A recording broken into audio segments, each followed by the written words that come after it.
Pre-ISIS, Junaid was a quiet kid from Birmingham, England, who formed a hacking group with his buddies online.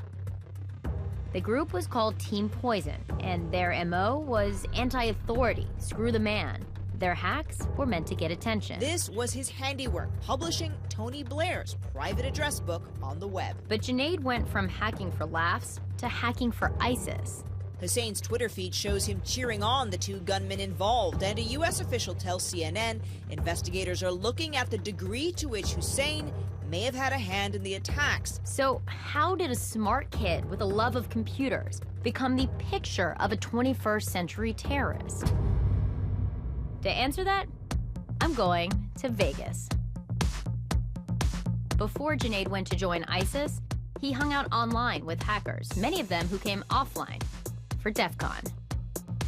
Each year, over 20,000 hackers, coders, and security experts descend upon Las Vegas to show off their cyber skills and to party. This is like the belly of the beast. Behind me, we have a car hacking village where people are actively hacking cars. There are hackers in this room that come here from all around the world.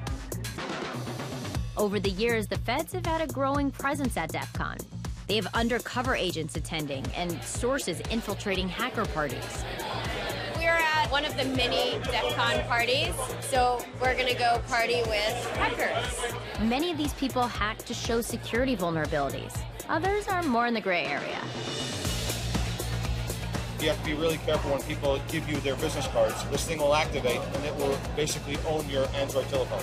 And that's just a card someone's handing out here? Yeah.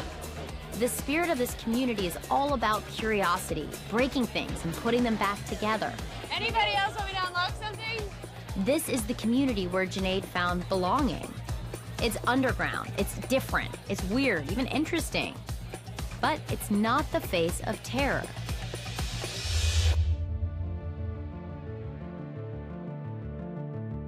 Junaid Hussein's online buddies didn't know him as Junaid Hussein, the member of ISIS. They knew him by his internet persona. He called himself Trick.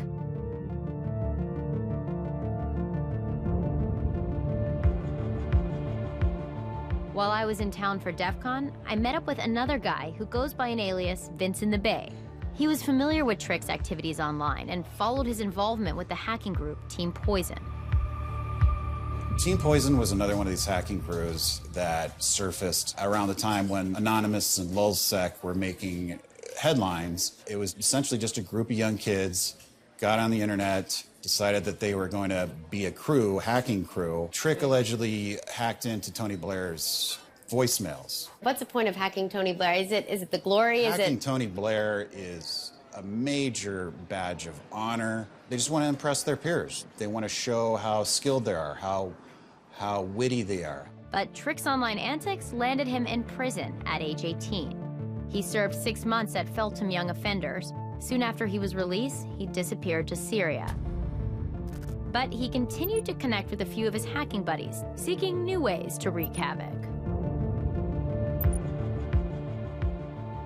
Not many of them go from, being this anti-authority and kind of wanting to impress their peers to going over and joining ISIS. He wanted to be a part of something bigger than a little hacking crew on the internet. He obviously wanted to take it to the next level. Unfortunately, that level was, the stakes were too high. What was the reaction in this hacker community? Anything with the label ISIS on it is considered evil. So in a lot of people's minds, drone somebody in ISIS, that's a good thing. My reaction was more along the lines of, wow, are you kidding me? A couple years ago, this kid was just hacking with Team Poison, and now he's being droned? This is a very real-world consequence. Yeah, this is about as real-world consequence as you get. Just insane to me that something that somebody does online would result in execution.